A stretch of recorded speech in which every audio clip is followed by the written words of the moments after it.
I'm Roscoe, CEO and co-founder of DepFi and Flipster and a bunch of other things. I don't know, my birth by fire into crypto was looking at trading, like was essentially how I started the journey. I looked for like how do I become a trader, and that's where I kind of like started seeping down this journey. So it's super exciting to me at times now. Times like now, a bunch of opportunity. Yeah, my name is DAMIAN MEE. Before crypto, I've been in startups, and then I moved to crypto when I discovered Bitcoin, and I've been in this space for quite some time now. Recently, I've got interested with Lightning Network, and I've been working and playing around with it for the past, I think, year and a half. It's a lot of fun. I have technical background, and I'm pretty critical when it comes to evaluating projects in this space. Hi, I'm ALLIE. I'm one of the co-founders of BlockTag, a secure physical technology, secure physical identifier technology. Prior to working on this startup, I was working with several different funds on their technical due diligence, and then also working with some projects to help them with their tech and strategy. Keep going. They're just turning. Hello. I think okay. My tech's been sorted out. So we need another mic. Well, if we can get some support from We Michael. get another handheld. Sorry, guys. This handheld's not working. But yeah, so basically, just to keep rolling with stuff, I guess like the impression out there in the crypto world and all that kind of sense is like the bear market is a bad thing, right? Like that's the way it's characterized. But with the panel that's here today, and we've been having conversations ahead of time, we're kind of going around the room, and frustratingly for a panel, finding a lot of consensus and agreement that maybe there are a lot of positives about the bear market, and on balance, potentially, it's a better thing than it is a bad thing. For sure. I think I shared this with everyone before. I actually don't necessarily see them as bull and bear markets. I just see them as a whole bunch of people took profit, and it's that time in the cycle, and some people got the opportunity to take profit and others didn't because they didn't take profit at the same time as everyone else. So for me, it's business as normal, but in bull markets there's a whole bunch of hype around the business, and then in bear markets it's like a reset button gets hit and it washes out who's real and who's not. Only the people who are in it for the long haul remain. So I kind of love it. I'm like, yes, party time. I mean, I agree. No, you're not allowed to agree. We must fight.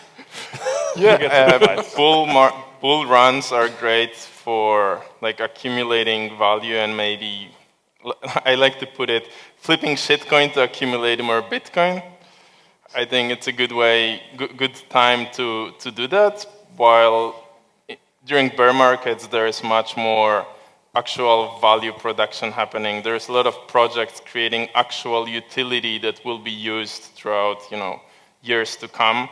And I think a lot of projects get a lot more motivated to put their best effort into creating these things. And I think that's great. I love bear markets. And ALLIE, you had like a sensational way of describing it before when we were talking about it, sort of the breathing in and out metaphor, which I hadn't heard before. So a lot of people right now are saying they enjoy the bear market because there's a lot of value creation, or there's a lot of people working on the actual tech. But then I think of it as like breathing in and out. When there's a bull market, it's important, or bull markets are important for adoption and awareness, whereas bear markets are really important for actual value creation. So they kind of work with each other and are necessary. So. Are you with us, Michael? Hello, testing. Yeah. Right. Perfect. Special uninvited. You just wanted that dramatic entrance. I did. What's up, everybody? I'm Michael. And yeah, I agree with these guys. I think that the bear markets, specifically, they're really, really good times to build things. But even beyond that, it weeds out the bad actors. We've seen in the industry. We have a lot of shady activity that goes on. Everybody knows that. Everybody's seen it. And especially a lot of shady activity at the end of 2017, beginning of 2018, when people saw that it was really, really easy to come into the industry and with very little experience and very little technical knowledge, still be able to raise lots of money or make lots of money via whether it's a scam, a money grab, whatever it might be. And these are the people that are the first to leave during a bear market. So I think that's the most positive thing in my eyes. When we're talking about, okay, bear market's great because things are getting built, there's value being created, like I'll throw to you guys, like what would be some big macro trends that you're seeing as really positive growth within the industry that's being enabled by the market conditions right now? I really see like each of the cycles seem to have a theme. Like the last cycle, the last bull run for me was very much hype. It was like, your taxi driver started to say, oh, you're in that Bitcoin thing, and like everyone was talking about it, like you're the lady at the laundromat, and like it was kind of like a hype. It was like almost like the communication phase, and then the similar .com bubble. It was hype. Oh my God, tech's going to change the world, and then you had the correction there, and then what happened straight after that is we went into we went from hype. It couldn't just all be about hype. A bunch of infrastructure was built from the money that was raised, and then we actually had adoption. And I think that's going to be the theme of the next run is going to be adoption. Like we'll actually be focused on bringing users into the network. I think that's where it's at. I think every single one of them brings more adoption, but on a different scale. Because we've experienced a few of these cycles already, and like different levels were like got penetrated. So with the last one, we got as you said, the taxi drivers and my grandma asking me about buying Bitcoin, and I had so many friends asking me how to buy Bitcoin when it was around $19,000 that it's crazy. It's really mind blowing to me that I had so many people asking me to buy back then, and right now when the price is so low, nobody's talking about it. Nobody, or like a lot less people are even considering it. But think about this for a second. If you bought one Bitcoin at $20,000 back then, and now you buy one more Bitcoin, you'll spend on it, I don't know what the price is right now, like 3,000, 4,000, something. 38, 39, yeah. Yeah, so if you buy one more now for 4,000, then your price average is so much lower. It's what, 12,000 per Bitcoin. Like you're drawing your average way down, which is a very good way to, then you don't have to wait until it gets. If you want to sell later on, you don't have to wait until it gets to 20,000 later. You can just wait until it gets to 12 and get rid of it. So like, I don't know. Because getting rid buy of Bitcoin. Getting rid of Bitcoin is a great plan at any time. Huh? You want to get rid of Bitcoin as fast as you can. Just but sell, get it. I'm joking. What I'm saying, many people got burned during, the crash, right? And even if they got burned, then just putting a little bit more money gives them this safer escape much faster. So it seems like a okay strategy. I don't know. Yeah, I mean, I think the interesting thing we're seeing right now is we're seeing who's going to survive the bear market and who's not. We were talking about that a little bit before the panel. We've seen multiple different companies come out and say either A, we are having trouble with development, or B, we're having trouble with fundraising, or with our current model of how we're utilizing those funds. We've all seen different examples of that, and I think it's going to be interesting over the next 8 to 12 months if we continue to stay in this sideways or downward movement. Who's really going to survive? Who has the correct financial expertise to utilize their money and their raise in the right proper way to literally just survive? Like that's what it's all about right now for a lot of these projects. I think it was interesting what I heard John Ng of Signum Capital say that kind of speaks this narrative. Like, there's a lot of companies in the space that are completely and utterly fucked up their treasury management over the last year and a bit. Like, they've completely and utterly destroyed the company because they didn't understand the market cycle. And John Ing said it great. He said, like, if you can't like look at basic TA, and you're running one of these companies and you're managing the treasury, it's not enough to be a startup founder. You've also got to have some market skills in this space, especially when they're tied so closely to tokens. Yeah, I mean, it's horrible. Like, not to name names, but we like anybody who's Name names. Yeah, Name names. and anybody who's been on crypto Twitter or is in the digital community of cryptocurrency at all understands, like, for example, Substratum, their CEO came out on a live stream saying that they're going to trade their ICO funds, and they sold all their Ethereum or a portion of their Ethereum, and we're waiting to buy it back at $60. And he said, oh, we're just going to trade the Bollinger Bands, you know, and I'm not an expert trader, but I also know that's just dumb. So this is exactly what you mean by treasury management. People don't understand that, one, obviously you should never trade your ICO funds. That's a horrible, horrible decision. That's money that was specifically raised to help you build a product, not to trade it. But two, it's a huge problem is where is all this money being used? And even beyond that, for example, when people are looking to invest right now, a lot of people come to me and they're like, oh, should I buy this coin? Should I buy that coin? And while I don't ever tell them you should or not, I do say you need to look at a lot more beyond just fundamentals or beyond just technical analysis, right? So during the bull market, you can literally use your TA, you can find something that's good in the fundamentals, and it'll be a catalyst for movement. In a bear market, it's a lot different in terms of what you need to be looking at, because you don't, like, what we don't see is what the big problem is. We don't see treasury management. We don't see how these teams are interacting with each other. We don't see all of these different factors. And without that knowledge, it's almost impossible to tell who's going to be around for the next 8 to 12 months. Something I was thinking about when we were sort of preparing for this panel, and we're like, oh, good, we get to talk about the bear market. Awesome. So within that, and I was talking with Roscoe about it the other day, which is that there's this potentially like a cultural belief that's out there, like in the crypto space. They're like, oh, good, like Bitcoin climbed up to 4,200 the other day, but those damn whales came in and squashed it with their manipulation and all that stuff, right? And chatting with, I mean, like, what was your point on that, Roscoe? That whales are, you know? Like, the whole conversation of manipulation is my viewpoint on it is it's people's way to blame other people for their circumstances, to be frank.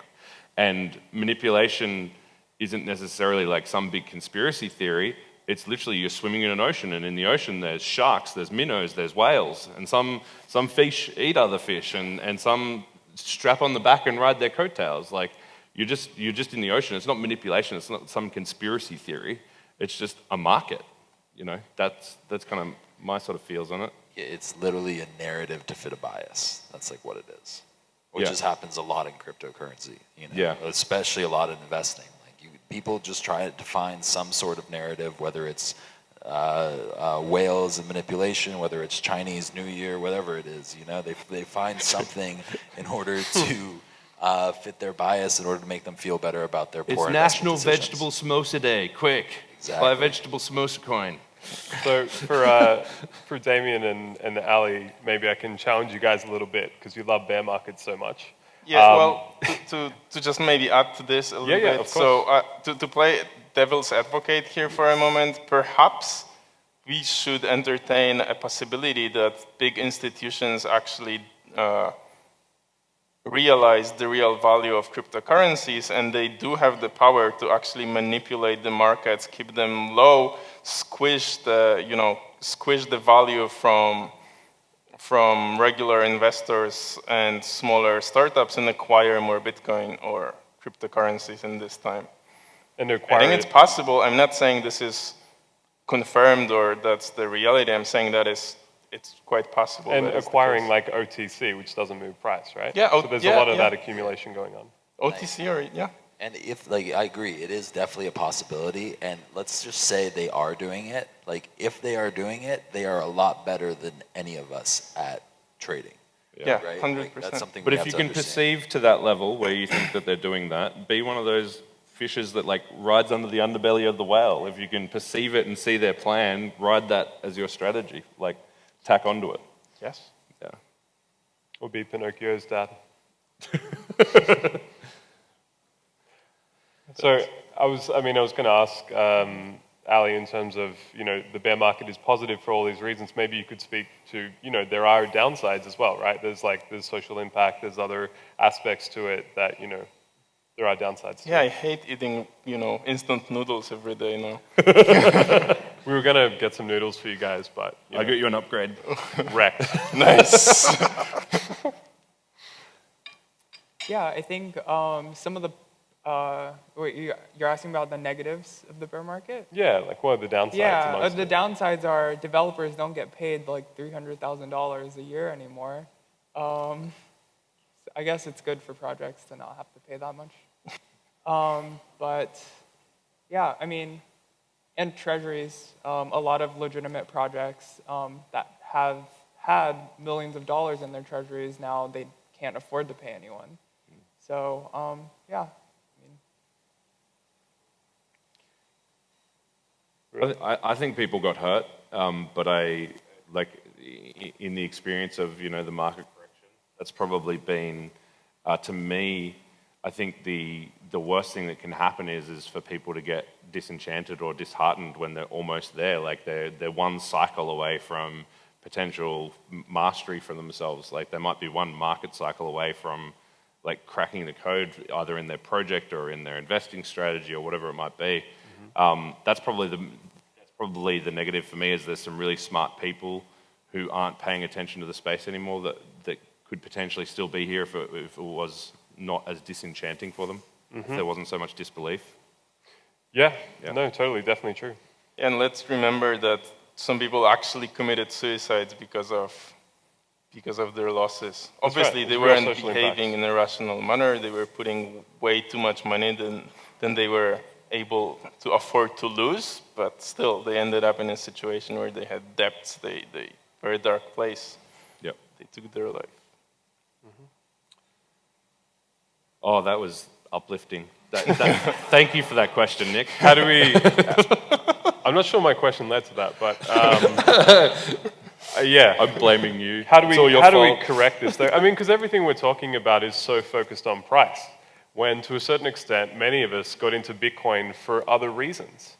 That, to an extent, price is irrelevant. And if you're super into Bitcoin, you're going to be here in 5 or 10 years, and the price will be whatever it is then. And it's censorship resistant, transfer of whatever, someone defined Bitcoin, it's all good, you know what I'm talking about. But within all of that we're so focused on price and oh no, this and that, we lose a bit of force and value behind what is really the narrative of Bitcoin as a moment in history, a technological, economic, revolutionary technology, right, that's come through. But if we're all sitting around being looking at charts and things and stressing on the price and all that kind of stuff, maybe we're starting to miss the point. I think price is important, but it's important in a macro view, in a very long-term view. I don't think I don't think we should be paying as much attention to temporary fluctuations as we do. And I do believe that long-term, the volatility of Bitcoin will also go down as it gains more adoption, as more people actually use it to transact, and more people capture their actual economic activity into the form of money that Bitcoin is. I was talking with someone earlier about how, the recent downturn in sort of traditional financial markets and stuff, revealed Bitcoin to still, at this point, not be holding its role as a store of value because it went down as well, right? So we're still not there. So, yeah. Well, if you look at the lowest price every year since Bitcoin inception, it keeps going up. If you look at the top price per year, then there are spikes and it's going on. Guys, can you help us out? Can you all get your phones out of your pocket? Because bear market hit us. Can you guys put your lights on your phones on for us? It's the bear market. We can't afford lighting for the rest of this section. Wait, cool. You were saying? This is how life is going to be from now on. Has anyone got some rice? We need to eat rice. How are we going to heat the rice, though, dude? You're eating raw rice, my man.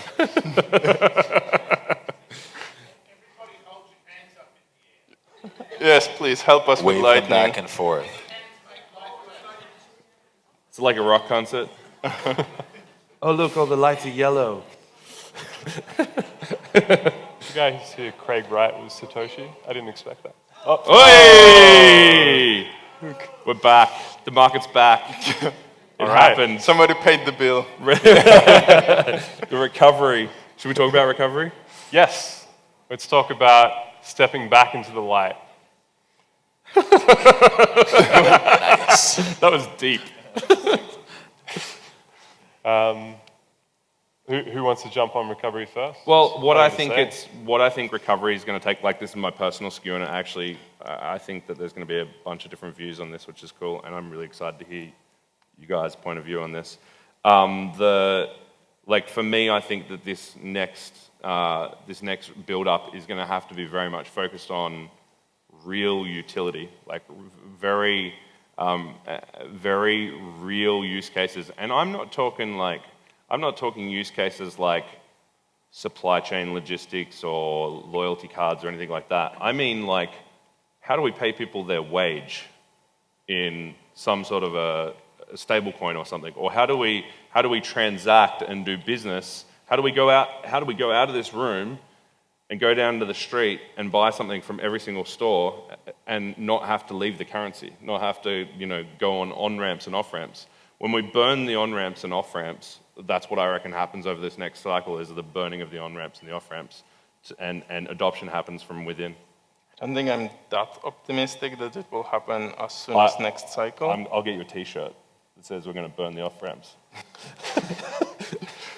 Yeah, I do think that utility will definitely be the next driver, and I think it will be sparked by enthusiasm, because that's how I remember the previous cycle to start.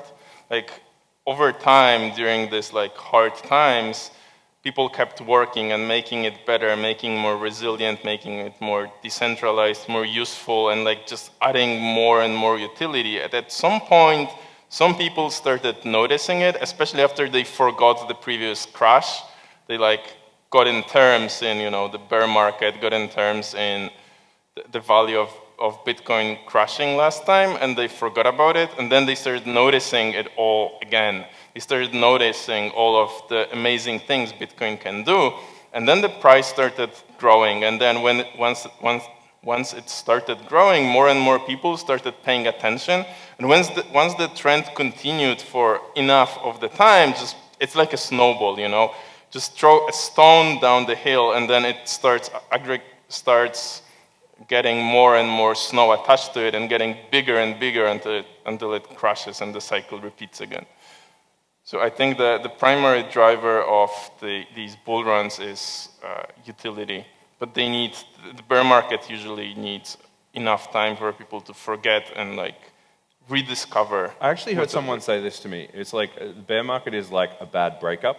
It takes people 12 to 18 months to really get over it, and kind of lick their wounds and go, oh, okay, oh yeah, that hurt, and then get back up and get back out there and kind of slowly get back on the train.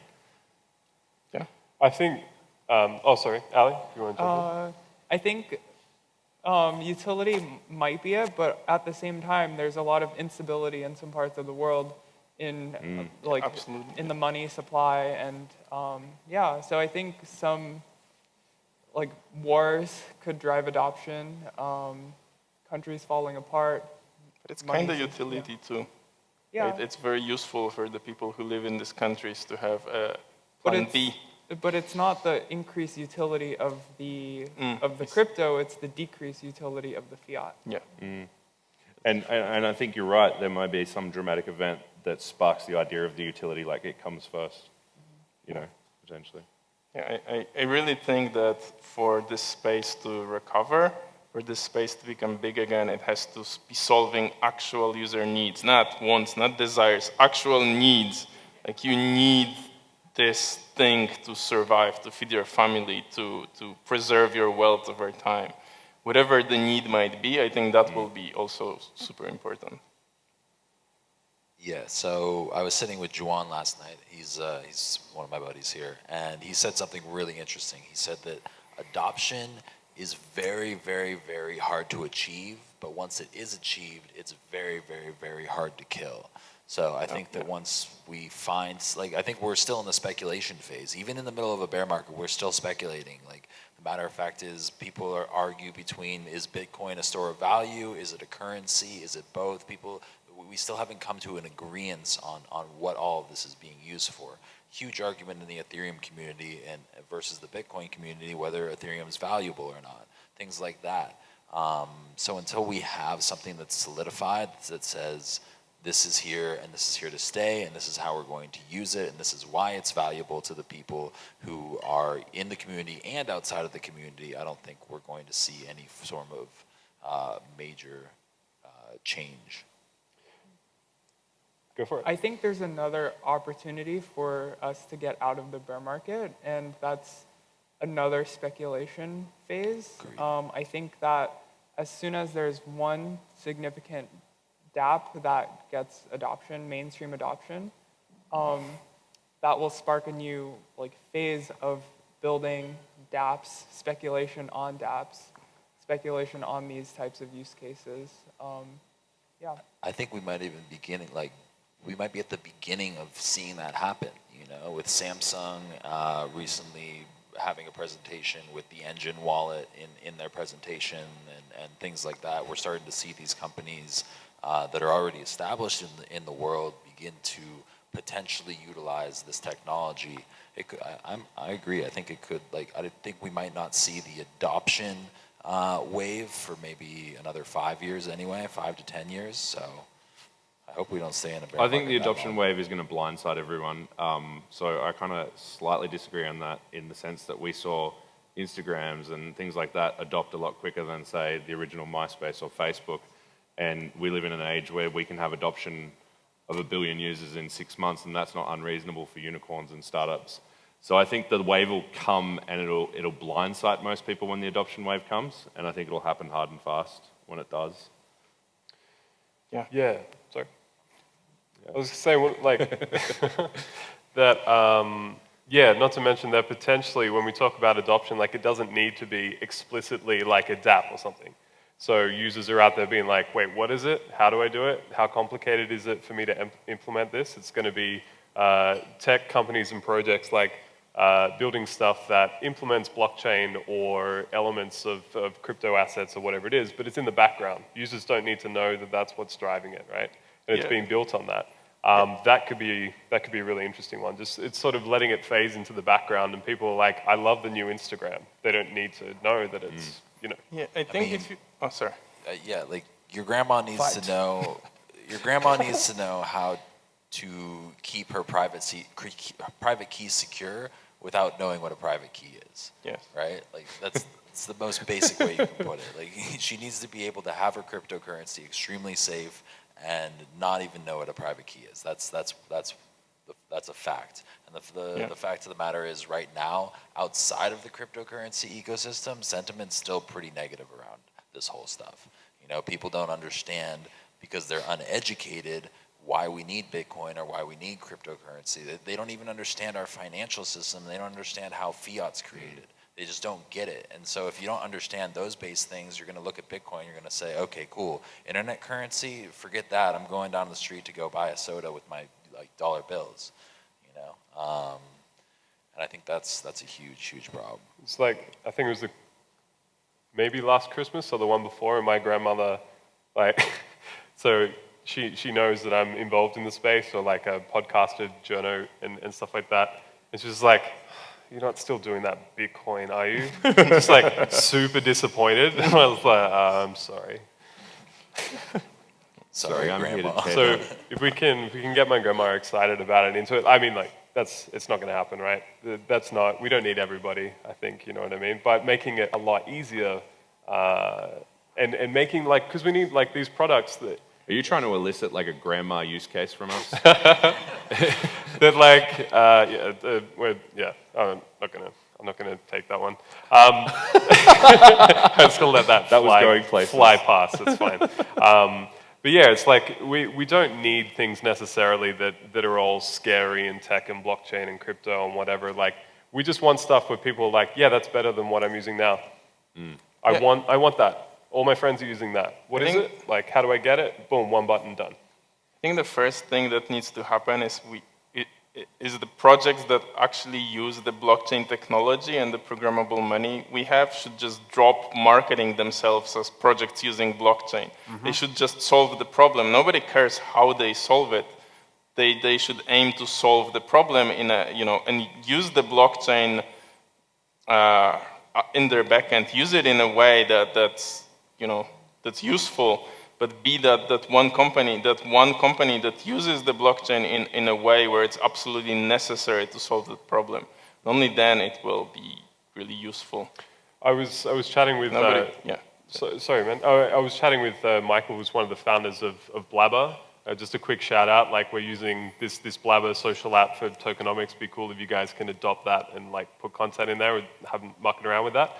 But I was talking with him about Slack. If you guys know the messaging, it's really good for companies and things like that.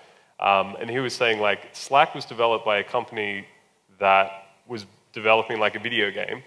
And on the side, they were like, to coordinate their team, they essentially built like a very early version of Slack that they could use for comms and stuff like that. Weren't they using IRC? And then they're like, it was limited or something? Was that what it was? Yeah. So essentially like they built Slack on the side. But then when their video game didn't work, they're like, maybe there's something in this Slack thing. And then they built that. And so when they were developing that, apparently they had like an incredible back and forth exchange with their audience and with their community of like taking on suggestions of we would like this feature, could it work like this, blah, blah, blah. So it would be interesting, right? Because this industry to a large extent is, it's removed from a lot of people, like from society in general, and maybe not doing the greatest job of engaging with people out there beyond the crypto bubble. And maybe the people out there who are the users that we would like to adopt this tech will have useful input on what they actually want and the problems that they need solved. Can I ask the audience a question? Of course. Guys, I'm just like interested in a quick show of hands in here. How many of you are excited by the bear market? Like you're like, yes, it's the land of opportunity. You're excited? Okay, cool. How many of you are still like... That was 5. Just put them back up again, just quickly. It's about 10.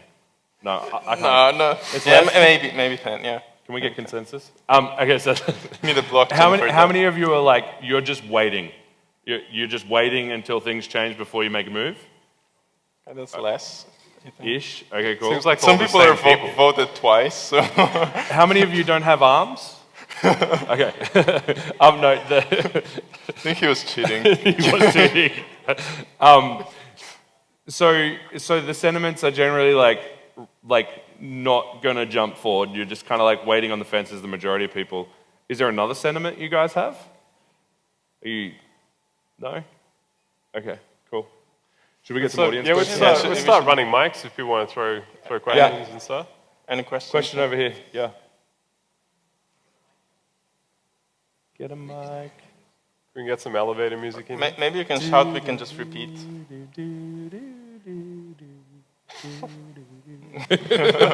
There's no theme music in crypto. Elevator music. Hi, I got a couple of different questions. Number one is that obviously I think that the bear market has killed a lot of the funding that's available for some of these early stage companies that are really, really, really struggling to raise capital. So I don't see how that can be a benefit to the market.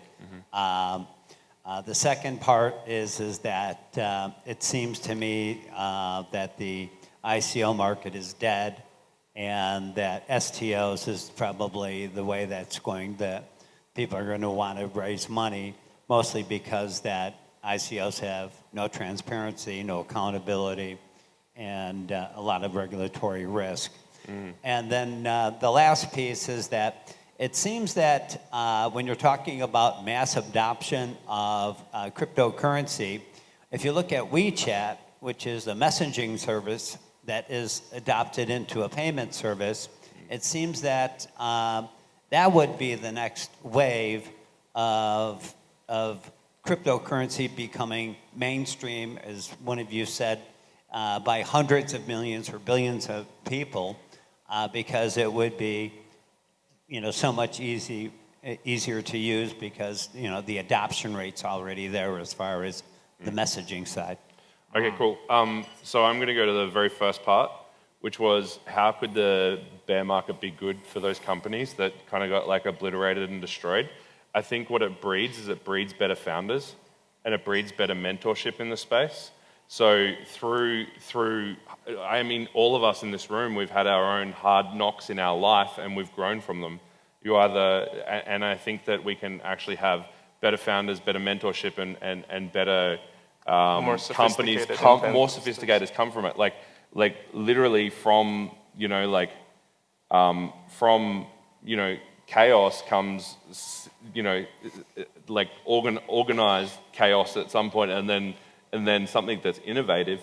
I just think that it creates opportunity to shape people. And I think that that's actually the real gift inside it. Yeah. I mean, don't you believe that there are some companies out there that are? Dude, there's totally things that have been destroyed that I'm like, it sucks. Well, they're viable companies, they're viable options, but the market's dried up and gotten so beaten down with so much negativity that it's become 10 times more difficult. It's money. Yeah. Well, if it was inherently useful, sorry, go for it. Just one sentence. If it was inherently useful, somebody else will make it again, but better. Yeah. Yeah, and I mean, you also got to be careful what you call companies, right? Like these companies would survive if they had a revenue and they were producing profit, yes. right? I had a ClickFunnels page. Right now, when you're saying companies, they're really just ideas or projects. Secondary, it's a good thing because it showed how broken the ICO model was, right? There's so many people, I can't tell you how many projects I met with that said, well, we're doing this ICO raise, and if we run out of the ICO money, we're just going to sell the founder tokens. If we run out of the money that we make from selling the founder tokens, then we're just going to raise equity, right? That's not an inspiring model for a team to create something that is of value. Right, the normal startup model where you sell equity is like, look, we have X amount of equity to sell to investors, and if we run out of the money, then we're screwed. And that is how you build a company based out of pressure, and only good things are built from intense amounts of pressure. So when we see the old ICO model, which may or may not be dead, it's arguable. I think that that's like the most positive thing that actually came out of the bear market. Yeah, but don't you think, we went from too much money going into clueless hands, reckless hands, sometimes scammer hands, to where that now that the market is dried up to such an extent to where that I think that, 99% of the company need access to capital to grow. And to develop their ideas. There's very few companies out there that can do it without. Bear market conditions force only great projects to come forward, though. Like when investors have got so much choice, and so it forces. It's literally like pushing the seeds down under the ground and forcing it to search for daylight. And not everyone's going to make it. Yeah. And there's less daylight right now. I agree. But it forces, the focus of the people in the space to get aligned. And even beyond that, as a founder of a company, you need to understand that timing is everything. Yeah. Right? So if you're choosing a very poor timing to raise funds, then you're probably going to choose poor timing to release your product, to build the development. You're probably going to choose poor timing in multiple different aspects. So it challenges you to be, like he said, a better founder, a better team member. Do you believe that we're going away from ICOs to STOs as far as funding companies? No, I do believe that STOs are going to become very, very relevant. I don't think ICOs are dead, but I think the current model of ICOs are dead, and they're going to have to find a new way to raise funds and a new way to structure them in order for them to survive. If they will or not, I don't know. I wonder, thank you for all your questions. If there's any others in the room as well. Also, while we're lining up the next question, has anyone seen that Fire Festival documentary on Netflix? If you want to come and talk to me about that tonight, I really enjoyed it. But for those who don't know, right, like Fire Festival was that crazy washout thing on the island that was a massive thing, right? And so I'm not going to wreck anything, but essentially like the founder of that project is in some hot water at this point, and I observed that if he'd only launched an ICO, he would be fine. If I might add one more note on your question, you said that there is too little capital flowing into the system. I think that this is the rubber band effect. If you're pulling too hard one direction, and then you release, it goes temporarily the other direction before it reaches equilibrium again. And there's no lack of capital. I mean, Buffett just changed his fundamental viewpoint. Last week he said, Bitcoin's a delusion, but blockchain is ingenious. And he's given JP Morgan billions and billions of dollars in the last couple of weeks. Sure. So, you know, That's lovely. I think sentiments are changing. Yeah. Yeah. Okay, thank you. And I think we're all glad to hear that Warren Buffett has upgraded his opinion of crypto from, I believe it was rat poison now. It's now just a delusion. Now it's just a delusion. I think we're all happy about that. My question is, I hear not just from this panel, but everywhere people are saying, we need real world use cases. We need real world use cases. I want to know, and this is open to anyone if you'd like to answer, the infrastructure that we currently have, is it even possible to support real-world use cases, given what we've got? Because, I mean, we've got major projects that still are criticizing each other. Vitalik saying, you know, these are all centralized pieces of trash. None of them are going to work. Do we even have a blockchain that we can use for that? There's still people arguing over internet protocols, whether we should use this one or that one. I think, sorry. No, you're right, jump in. I think you couldn't have imagined Instagram when there was only dial-up, right? But then there were still successful companies that were built on during that time, during dial-up time. So I think it's going to be a phase back and forth between infrastructure and use cases, because first you have infrastructure, you push on infrastructure. There's no use cases to support that infrastructure, so people start creating use cases. Once people start pushing the boundaries of that infrastructure with those use cases, then there's more funding into the infrastructure, right? So it's back and forth. I think we'll get there. Yeah. Yeah, so you took one of my points. I actually wanted to mention that, but the other one is that this space is also very new, and the design of the systems being built are not very sophisticated. They're not designed in a very smart and efficient way.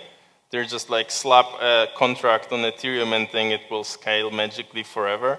And many of these things can be solved in ways that are pretty much, they scale pretty much infinitely without constraints. So I think another thing we need is more education for developers, how to actually build these things, because we know how to do centralized things very efficiently right now. Through all of the time that startups existed, we've became really proficient and efficient at creating good centralized solutions.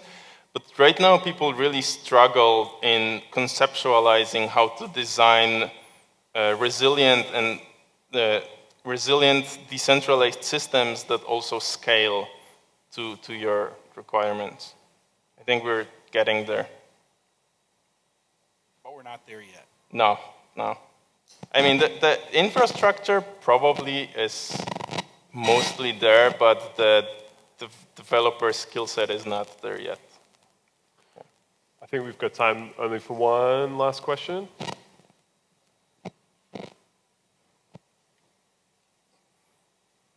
We have one.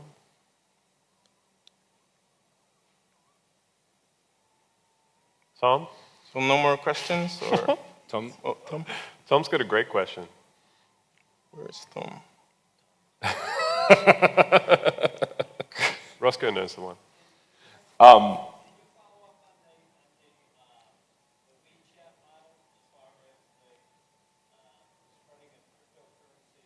the follow-up on like the WeChat model of spreading of cryptocurrencies. Like if Facebook makes a using coin? something like messaging. Opposed to using something like not Instagram, but WhatsApp or Telegram or something like that. Do you think that model is probably going to be the easiest way forward for mass adoption for cryptocurrency? Yeah. Are you familiar with Venmo? No, I'm not. How many of you are familiar with Venmo?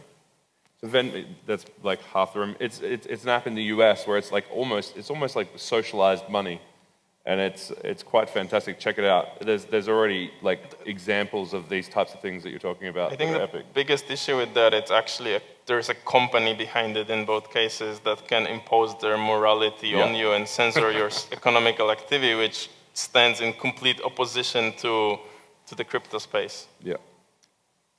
Like WhatsApp or something like that. And lastly, usually blockchain or solutions that utilize blockchain are going to be slower than a centralized solution. less So, efficient, there needs to be a use case that has to be like 10 times better than the existing solution than for people to adopt it, right? So if someone just makes something that's similar to WeChat Pay, no one's going to use it because everyone's already used to using WeChat Pay or Venmo. They do it in Asia, but they definitely, nobody's using it in the USA. People use Venmo in the US. Yeah. Yeah, I mean, in regards to that, like kind of this thought pattern, I think it's going to be really interesting to see what happens because I think there's a very big bias in the cryptocurrency community that low fees and all of these different things are going to create the mass adoption that we need. But like Ali said, there needs to be a significant difference for someone to move over from a solution like Venmo or WeChat in order to utilize a cryptocurrency for a payment. And there's even an argument to say that like it's a possibility that payments are not actually how we're going to use cryptocurrencies. Even though it's a cryptocurrency, that might not be something that we do. We might utilize these infrastructures for other solutions. So I don't know, man. I think like I said in the beginning, I think it's like still all up in the air. We could sit and argue all day about what we see the value to be, but it needs to be proven first, and actions need to be built and taken. Cool. So that's us for time. I'd like to thank the panelists for the conversation, everybody for coming down. All right. Ladies and gentlemen, this has been the Bear Market Blues.